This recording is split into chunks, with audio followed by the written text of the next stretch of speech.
E aí galera, beleza? Aqui é o professor Fernando do canal História Fácil. E hoje iremos falar sobre imperialismo na China, logo depois da nossa vinheta.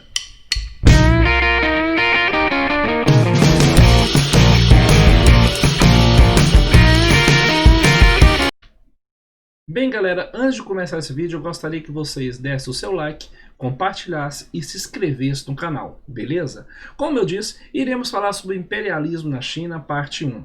China é essa que podemos descrever a China especialmente uma China do século XIX. Como se encontrava então essa China nesse período? Essa China era um país onde tinha um atraente mercado consumidor. China essa que tinha aproximadamente 400 milhões de habitantes. Sem contar, é claro, China essa que tinha e tem ainda uma bela cultura milenar. Além, é claro, podemos falar que a economia chinesa era essencialmente baseada na agricultura. Além, é claro, da forma de governo, em que na China do século XIX se baseava no governo imperial, mas um governo imperial que estava constantemente em crises políticas. Contudo, sabemos que, a partir do século XIX, começa a corrida imperialista dos países europeus, destacando Inglaterra e França. Podemos falar na América e Estados Unidos, interesse do Japão também na região da China. Contudo, sabemos que esses conflitos imperialistas vai ter várias guerras envolvendo esses países. Mas a grande guerra que vai se destacar é a que nós conhecemos como a Guerra do Ópio. Quando falamos de ópio, lembramos que o ópio que era usado pelos chineses como medicamento até o século XVIII. Ópio esse que foi usado posteriormente como tipo de droga, um entorpecente.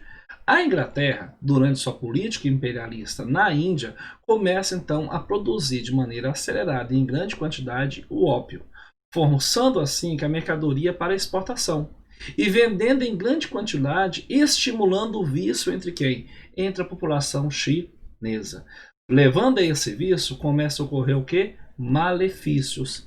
Dentre esses mais malefícios, podemos citar então a postura do imperador Tao Keng em 1838, que fez a seguinte declaração em relação ao ópio: desde que o império existe, jamais experimentamos perigo semelhante.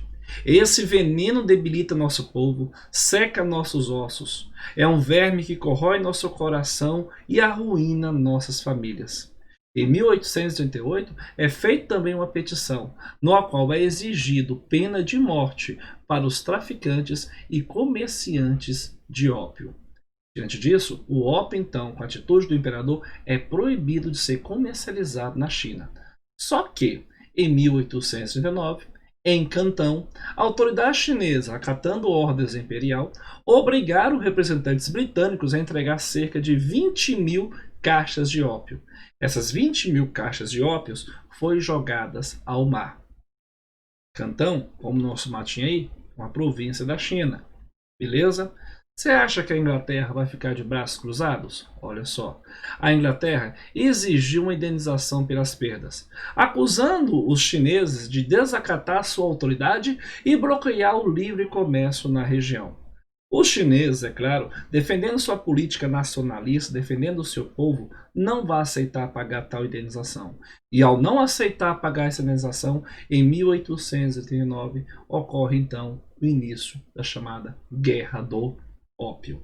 Guerra essa que sabemos muito bem que, devido à superioridade militar, tecnológica, vivida pela Inglaterra, a China não consegue vencer.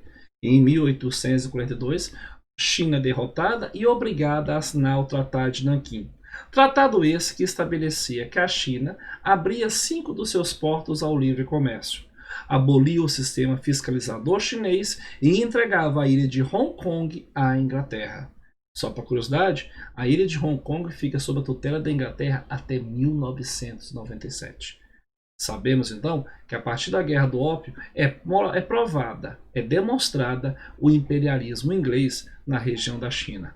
Mas não é só isso. Tem mais outras histórias que irão acontecer e você verá aqui nesse canal na próxima aula. Se você gostou do vídeo, dá o seu like, compartilhe e inscreva-se. Aqui é o professor Fernando do canal História Fácil. Fui!